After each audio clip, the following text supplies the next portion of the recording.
नमस्कार। आप सुन रहे हैं पुरानी किताबें नई आवाज़। आज आप सुनेंगे बूढ़ी काकी। मुंशी प्रेमचंद जी की कहानी बूढ़ी काकी एक ऐसा साहित्यिक रत्न है जो बुढ़ापे, अकेलेपन और मानवीय भावनाओं की गहराई को बड़ी मार्मिकता से उजागर करता है। यह कहानी भारतीय समाज में बुजुर्गों की दयनीय स्थिति और परिवार के बंधनों के महत्व को दर्शाती है। तो आइए शुरू करते हैं बूढ़ी काकी के सफर को। भाग 1। बुढ़ापा बहुधा बचपन का पुनरागमन हुआ करता है। बूढ़ी काकी में जिह्वा स्वाद के सिवा और कोई चेष्टा शेष न थी और न अपने कष्टों की ओर आकर्षित करने का, रोने के अतिरिक्त कोई दूसरा सहारा ही नहीं। समस्त इंद्रियां, नेत्र, हाथ और पैर जवाब दे चुके थे। पृथ्वी पर पड़ी रहती और घर वाले कोई बात उनकी इच्छा के प्रतिकूल करते। भोजन का समय टल जाता या उसका परिणाम पूर्ण होता अथवा बाजार से कोई वस्तु आती और उन्हें न मिलती तो वे रोने लगती थीं। उनका रोना सिसकना साधारण रोना न था, वे गला फाड़ फाड़ कर रोती थीं। उनके पतिदेव को स्वर्ग सिधारे कालांतर हो चुका था। बेटे तरुण होकर चल बसे थे। अब एक भतीजे के सिवा और कोई न था। उसी भतीजे के नाम उन्होंने अपनी सारी संपत्ति लिख दी थी।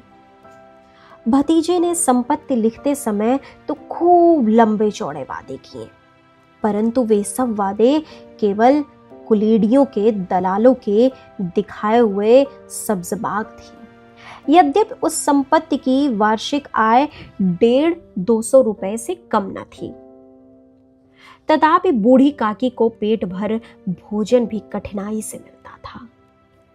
इसमें उनके भतीजे पंडित बुद्धिराम का अपराध था अथवा उनकी अर्धांगिनी श्रीमती रूपा का।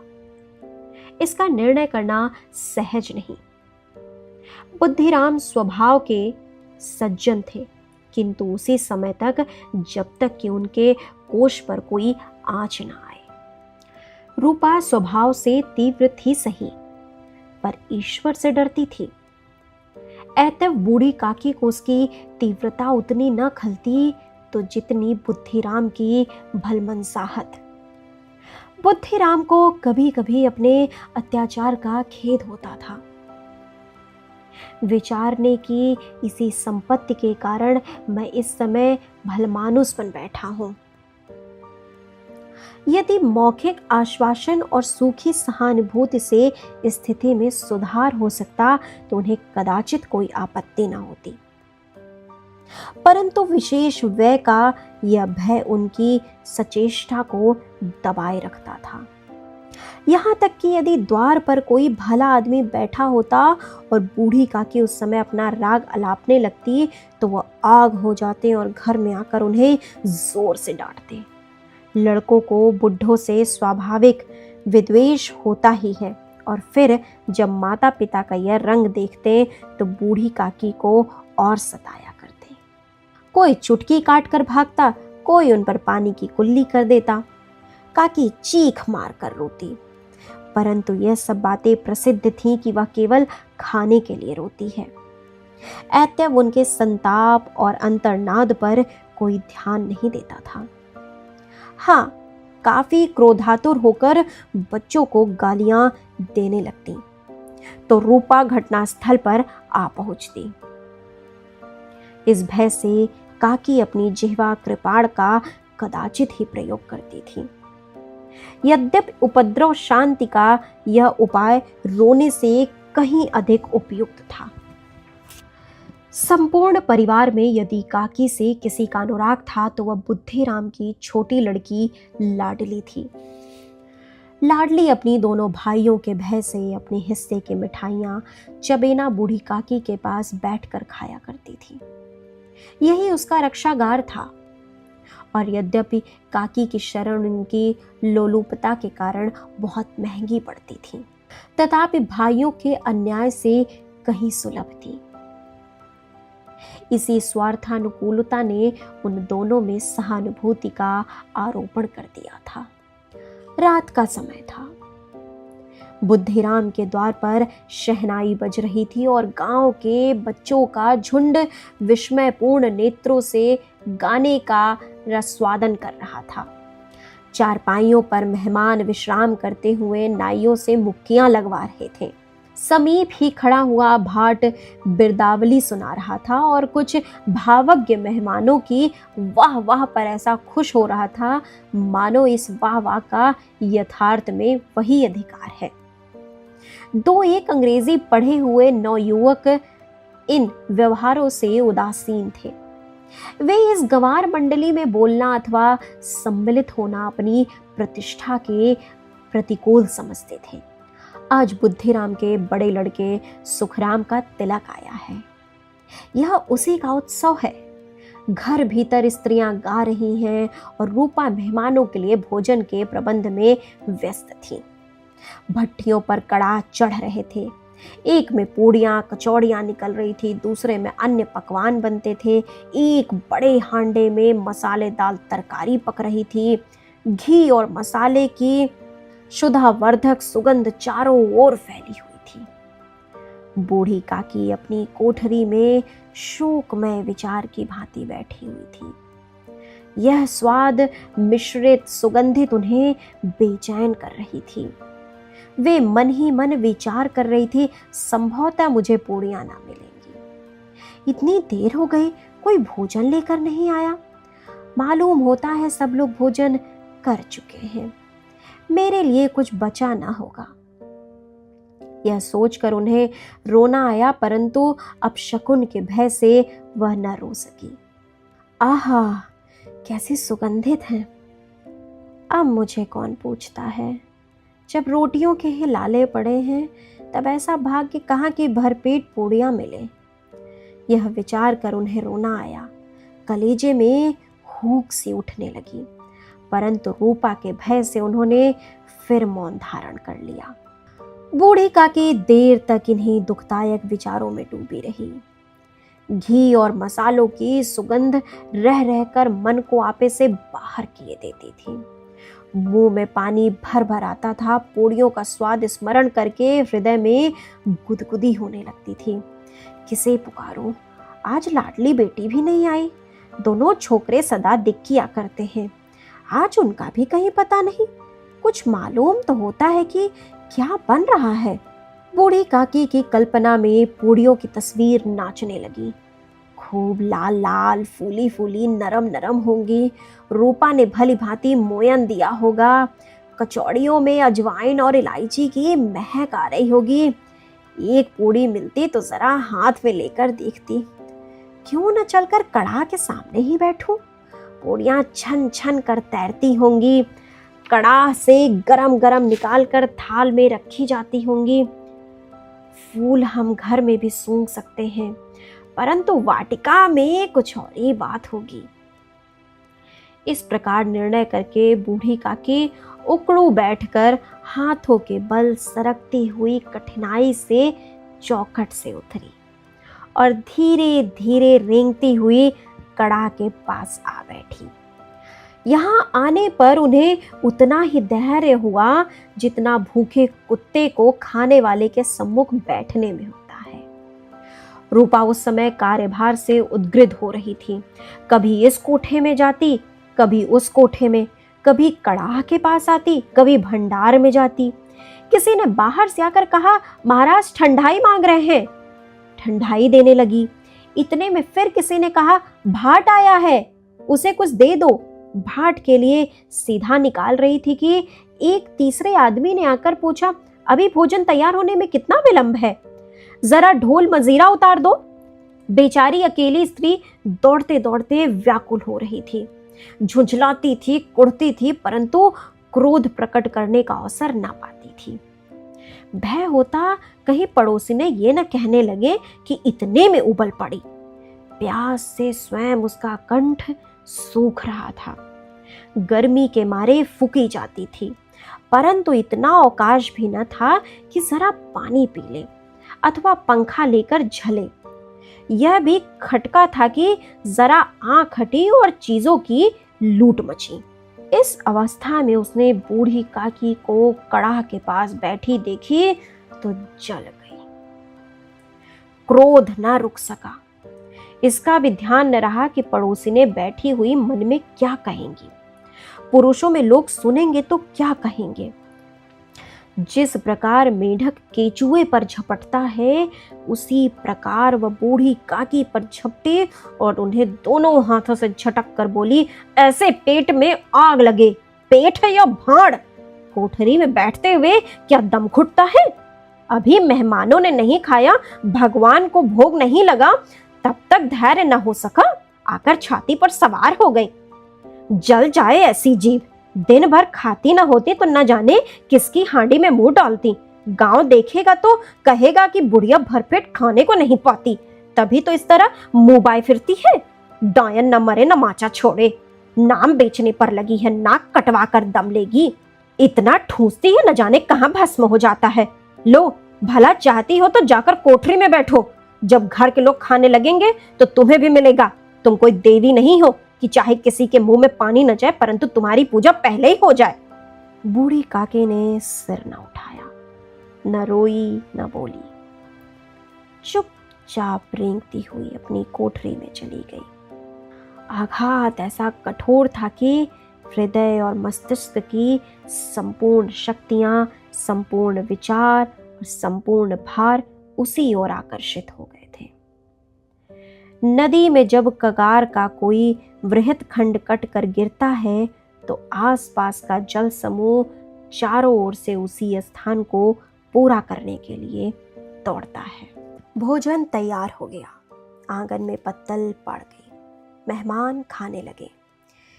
स्त्रियों ने जेवनार गीत गाना आरंभ कर दिया। मेहमान के नाई और सेवक गण भी उसी मंडली के साथ किंतु कुछ हटकर भोजन करने बैठे थे, परंतु सभ्यता अनुसार जब तक सब के सब खा न चुके कोई उठ नहीं सकता था। दो एक मेहमान जो कुछ पढ़े लिखे थे, सेवकों के दीर्घाहार पर झुंझला रहे थे। वे इस बंधन को व्यर्थ और बेसर पैर की बातें समझते थे। बूढ़ी काकी अपनी कोठरी में जाकर पश्चाताप कर रही थी कि मैं कहां से कहां गई। उन्हें रूपा पर क्रोध नहीं था, अपनी जल्दबाजी पर दुख था। सच ही तो है, जब तक मेहमान लोग भोजन न कर चुकेंगे घर वाले कैसे खाएंगे। मुझसे इतनी देर भी नहीं रहा गया, सबके सामने पानी उतर गया। अब जब तक कोई बुलाने ना आएगा न जाऊंगी। मन ही मन इसी प्रकार का विचार कर वह बुलावे की प्रतीक्षा करने लगी, परंतु घी की रुचिकर सबास बड़ी ही धैर्य परीक्षक प्रतीत हो रही थी। उन्हें एक एक पल एक एक युग के समान मालूम होता था। अब पत्तल बिछ गई होगी, अब मेहमान आ गए होंगे, लोग हाथ पैर धो रहे हैं, नाई पानी दे रहा है, मालूम होता है लोग खाने बैठ गए हैं। जेवनार गाया जा रहा है, धीरे धीरे एक गीत गुनगुनाने लगी। उन्हें मालूम हुआ कि मुझे गाते देर हो गई। क्या इतनी देर तक लोग भोजन ही कर रहे होंगे? किसी की आवाज नहीं सुनाई देती। अवश्य ही लोग खा पी कर चले गए। मुझे कोई बुलाने नहीं आया। रूपा चिढ़ गई है क्या? जाने न बुलाए। सोचती हो कि आप ही आए। वह कोई मेहमान तो नहीं जो उन्हें बुलाऊं। बूढ़ी काकी चलने के लिए तैयार हुई। यह विश्वास कि 1 मिनट में पूड़ियाँ और मसालेदार तरकारियाँ सामने आएंगी उनकी स्वादेंद्रियों को गुदगुदाने लगा। उन्होंने मन में तरह तरह के मसूबे बांधे। तरकारियों से पूड़ियाँ खाऊंगी, फिर दही और शक्कर से कचौड़ियाँ रायते के साथ मज़ेदार मालूम होंगी। चाहे कोई बुरा माने चाहे भला, मैं तो मांग मांग कर खाऊंगी। यही न लोग कहेंगे कि इन्हें विचार नहीं। कहा करे, इतने दिन बाद पूड़ियाँ मिल रही हैं तो मुंह जूठा करके थोड़े ही उठ जाऊंगी। वह उकड़ू बैठकर हाथों के बल सरकती हुई आंगन में आई। परंतु हाय दुर्भाग्य, अभिलाषा ने अपने पुराने स्वभाव के अनुसार समय की मिथ्या कल्पना की थी। मेहमान मंडली अभी बैठी हुई थी। कोई खाकर उंगलियां चाटता, कोई तिरछे नेत्रों से देखता था कि और लोग अभी खा रहे हैं या नहीं। कोई इस चिंता में था कि पत्तल पर पूड़ियां छूटी जाती हैं, किसी तरह इन्हें भीतर रख लेता।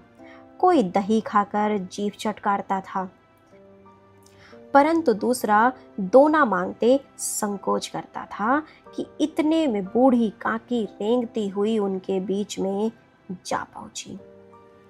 कई आदमी चौंक कर उठ खड़े हुए, पुकारने लगे, अरे यह बुढ़िया कौन है? यह कहां से आ गई? देखो किसी को छू ना दे। पंडित बुद्धिराम काकी को देखते ही क्रोध से तिलमिला गए। पूड़ियों का थाल लिए खड़े थे, थाल को जमीन पर पटक दिया और जिस प्रकार निर्दय महाजन अपने किसी बेईमान और भगोड़े कर्जदार को देखते ही झपट कर उसका टेटुआ पकड़ लेता है, उन्होंने बूढ़ी काकी के दोनों हाथ पकड़े और घसीटते हुए लाकर उन्हें अंधेरी कोठरी में धम से पटक दिया। बूढ़ी काकी की आशा रूपी वाटिका लू के एक ही झोंके से नष्ट विनष्ट हो गई।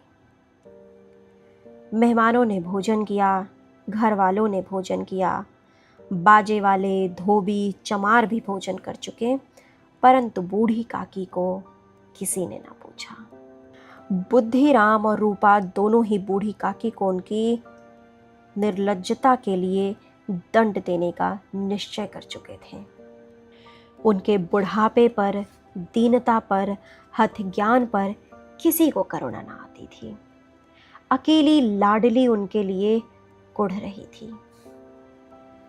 लाडली को काकी से अत्यंत प्रेम था। बेचारी भोली लड़की थी, बाल विनोद और चंचलता की उसमें गंध तक न थी। दोनों बार जब उसके माता पिता ने काकी को निर्दयता से घसीटा तो लाडली का हृदय ऐंठ कर रह गया। वह झुंझला रही थी कि यह लोग काकी को क्यों बहुत सी पूड़ियां नहीं दे देते? क्या मेहमान सब की सब खा जाएंगे? और यदि काकी ने मेहमानों से पहले खा लिया तो क्या बिगड़ जाएगा? वह काकी के पास जाकर उन्हें धैर्य देना चाहती थी, परंतु माता के भय से न जाती थी। उसने अपने हिस्से की पूड़ियां बिल्कुल न खाईं, अपनी गुड़ियों की पिटारी में बंद कर दी। वह उन पूड़ियों को काकी के पास ले जाना चाहती थी। उसका हृदय अधीर हो रहा था। बूढ़ी काकी मेरी बात सुनते ही उठ बैठेंगी, पूड़ियां देखकर कैसी प्रसन्न होंगी, मुझे खूब प्यार करेंगी। रात के 11 बज गए थे। रूपा आंगन में पड़ी सो रही थी। लाडली की आंखों में नींद न आती थी। काकी को पूड़ियां खिलाने की खुशी उसे सोने न देती थी। उसने गुड़ियों की पिटारी सामने ही रखी थी। जब विश्वास हो गया कि अम्मा अब सो रही है, तो वह चुपके से उठी और विचारने लगी, कैसे चलूं? चारों ओर अंधेरा था। केवल चूल्हे में आग चमक रही थी। चूल्हे के पास एक कुत्ता लेटा हुआ था। लाडले की दृष्टि द्वार के सामने वाले नीम की ओर गई। उसे मालूम हुआ कि उस पर हनुमान जी बैठे हुए हैं। उनकी पूंछ, उनकी गदा सब स्पष्ट दिखाई दे रही है। मारे भय के उसने आंखें बंद कर लीं। इतने में कुत्ता उठ बैठा। लाडली को साहस हुआ। कई सोए हुए मनुष्यों के बदले एक भागता हुआ कुत्ता उसके लिए अधिक धैर्य का कारण हुआ। उसने पिटारी उठाई और बूढ़ी काकी की ओर चली। बूढ़ी काकी को केवल इतना स्मरण था कि किसी ने मेरे हाथ पकड़कर घसीटे, फिर ऐसा मालूम हुआ जैसे कोई पहाड़ पर उड़ाए ले जाता है। उनके पैर बार बार पत्थरों से टकराए। तब किसी ने उन्हें पहाड़ पर से पटका। वे मूर्छित हो गई। जब वे सचेत हुई तो किसी की जरा आहट भी न मिलती थी। समझी कि सब लोग खा पी कर सो गए और उनके साथ मेरी तकदीर भी सो गई। रात कैसे कटेगी राम जाने। क्या खाऊं, पेट में अग्नि धधक रही है। हाँ, किसी ने मेरी सुध न ली। क्या मेरा ही पेट काटने से धन जुड़ जाएगा? इन लोगों को इतनी भी दया नहीं आती कि जाने बुढ़िया कब मर जाए। उसका जी क्यों दुखावे? मैं पेट की रोटियां ही खाती हूं कि और कुछ। इस पर यह हाल। मैं अंधी अपाहिज ठहरी, न कुछ सुनूं न बूझूं। यदि आंगन में चली गई तो क्या? बुद्धि राम ने इतना कहते न बनता था कि काकी अभी लोग खा रहे हैं, फिर आना। मुझे घसीटा पटका। उन्हीं पूड़ियों के लिए रूपा ने सबके सामने गालियां दी। उन्हीं पूड़ियों के लिए इतनी दुर्गत करने पर भी उनका पत्थर का कलेजा न पसीजा। सबको खिलाया, मेरी बात तक न पूछी। जब तब ही न दी तब अब क्या देंगे। यह विचार कर काकी निराश में संतोष के साथ लेट गई। ग्लानि से गला भर भर आता था, परंतु मेहमानों के भय से रोती न थी। सहसा उनके कानों में एक आवाज आई, काकी उठो, काकी उठो, मैं पूड़ियां लाई हूं। काकी ने लाडली की बोली पहचानी, चटपट उठ बैठी। दोनों हाथों से लाडली को टटोला और उसे गोद में बैठा लिया। लाडली ने पूड़ियां निकाल कर दी। काकी ने पूछा, क्या तुम्हारी अम्मा ने दी है? लाडली ने कहा, नहीं, ये मेरे हिस्से की हैं। काकी पूड़ियों पर टूट पड़ी। 5 मिनट में पिटारी खाली हो गई। लाडली ने पूछा, काकी पेट भर गया? जैसे थोड़ी सी वर्षा ठंडक के स्थान पर और भी गर्मी पैदा कर देती है, उसी भांति इन थोड़ी सी पूड़ियों ने काकी की शुद्धा को और इच्छा को उत्तेजित कर दिया था। बोली, नहीं बेटी, जाकर अम्मा से और मांग लाओ। लाडली ने कहा, अम्मा सोती है, जगाऊंगी तो मारेगी। काकी ने पिटारी को फिर टटोला। उसमें कुछ खुरचन गिरे थे। उन्हें निकालकर वे खा गई। बार बार होंठ चाटती थी, चटखारे भरती थी। हृदय महोस रहा था कि और पूड़ियां कैसे पाऊं। संतोष सेतु जब टूट जाता है तब इच्छा का बहाव अपरिमित हो जाता है। मतवालों को मद का स्मरण करना उन्हें मद्धांत बनाता है। काकी का अधीर मन इच्छा के प्रबल प्रवाह में बह गया। उचित और अनुचित का विचार जाता रहा। वे कुछ देर तक उस इच्छा को रोकती रही। सहसा लाडली से बोली, मेरा हाथ पकड़कर वहां ले चल जहां मेहमानों ने बैठकर भोजन किया है। लाडली उनका अभिप्राय न समझ सकी। उसने काकी का हाथ पकड़ा और ले जाकर जूठी पत्तलों के पास बैठा दिया। दीन, क्षुधातुर, हठ ज्ञान बुढ़िया पत्तलों से पोड़ियों के टुकड़े चुन चुन कर भक्षण करने लगी। ओह, दही कितना स्वादिष्ट था, कचौरियां कितनी सलोनी खस्ता, कितनी सुकोमल। काकी बुद्धिहीन होते हुए भी इतना जानती थी कि मैं वह काम कर रही हूं जो मुझे कदापि न करना चाहिए। मैं दूसरों की जूठी पत्तल चाट रही हूं। परंतु बुढ़ापा तृष्णा रोग का अंतिम समय है, जब संपूर्ण इच्छाएं एक ही केंद्र पर आ लगती हैं। बूढ़ी काकी में यह केंद्र उनकी स्वनेंद्रिय थी। ठीक उसी समय रूपा की आंखें खुली। उसे मालूम हुआ कि लाडली मेरे पास नहीं। वह चौंकी, चारपाई की इधर उधर ताकने लगी कि कहीं नीचे तो नहीं गिर पड़ी। उसे वहां न पाकर वह उठ बैठी तो क्या देखती है कि लाडली जूठी पत्तलों के पास चुपचाप खड़ी है और बूढ़ी काकी पत्तलों पर से पोड़ियों के टुकड़े उठा उठा कर खा रही है। रूपा का हृदय सन्न हो गया। किसी गाय की गर्दन पर छुरी चलते देखकर जो अवस्था उसकी होती, वही उस समय हुई। एक ब्राह्मणी दूसरों की जूठी पत्तल टटोले, इससे अधिक शोकमय दृश्य असंभव था। पूड़ियों के कुछ ग्रासों के लिए उसकी चचेरी सास ऐसा पतित और निकृष्ट कर्म कर रही है। यह वह दृश्य था जिसे देखकर देखने वालों के हृदय कांप उठते हैं। ऐसा प्रतीत होता मानो जमीन रुक गई, आसमान चक्कर खा रहा है, संसार पर कोई नई विपत्ति आने वाली है। रूपा को क्रोध न आया। शोक के सम्मुख क्रोध कहां?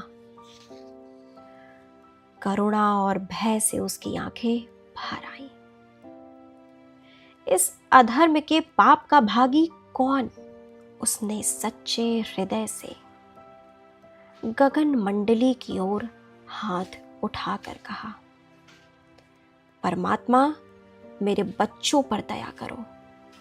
बस अधर्म का दंड मुझे मत दो, नहीं तो मेरा सत्यानाश हो जाएगा। रूपा को अपनी स्वार्थपरता और अन्याय इस प्रकार प्रत्यक्ष रूप में भी न देख पड़े थे। बस सोचने लगी, हाय कितनी निर्दयी हूं, जिसकी संपत्ति से मुझे 200 रुपया वार्षिक आय हो रही है, उसकी यह दुर्गति और मेरे कारण। हे दयामय भगवान, मुझसे बड़ी भारी चूक हुई है, मुझे क्षमा करो। आज मेरे बेटे का तिलक था, सैकड़ों मनुष्यों ने भोजन पाया, मैं उनके इशारे की दासी बनी रही, अपने नाम के लिए सैकड़ों रुपए व्यय कर दिए, परंतु जिसकी बदौलत हजारों रुपए खाएं, उसे इस उत्सव में भी भरपेट भोजन न दे सके। केवल इसी कारण तो वह वृद्धा असहाय है। रूपा ने दिया जलाया, अपने भंडार का द्वार खोला और एक थाली में संपूर्ण सामग्रियां सजा कर लिए हुए बूढ़ी काकी की ओर चली। आधी रात जा चुकी थी। आकाश पर तारों के थाल सजे हुए थे और उन पर बैठे हुए देवगण स्वर्गीय पदार्थ सजा रहे थे, परंतु उनमें किसी को वह परमानंद प्राप्त न हो सकता था जो बूढ़ी काकी को अपने सम्मुख थाल देखकर प्राप्त हुआ। रूपा ने कंठावरुद्ध स्वर में कहा, काकी उठो, भोजन कर लो, मुझसे बड़ी भूल हुई, उसका बुरा न मानना। परमात्मा से प्रार्थना कर दो कि वह मेरा अपराध क्षमा कर दे। भोले भाले बच्चों की भांति जो मिठाइयाँ पाकर मार और तिरस्कार सब भूल जाता है, बूढ़ी काकी वैसे ही सब भुलाकर बैठी हुई खाना खा रही थी। उनके एक एक रोए से सच्ची संदिग्धाएं निकल रही थी और रूपा बैठी स्वर्गीय दृश्य का आनंद लेने में निमग्न थी। तो ये था मुंशी प्रेमचंद जी द्वारा लिखी गई कहानी बूढ़ी काकी, जिसे आप सुन रहे थे। यदि आपको ये कहानी पसंद आई हो तो शेयर करें इसे अपने दोस्तों, रिश्तेदारों के साथ ही कमेंट करके अपनी प्रतिक्रिया ज़रूर दें। ऐसी और भी कहानी को सुनने के लिए जुड़े रहिए पुरानी किताबें नई आवाज़ के साथ। चैनल को लाइक करें, सब्सक्राइब करें, शेयर करें। इसके साथ ही आप पुरानी किताबें नई आवाज़ को आप इंस्टाग्राम पर भी फॉलो कर सकते हैं। धन्यवाद। मिलते हैं किसी और कहानी के साथ। तब तक आप अपना बहुत ध्यान रखिए।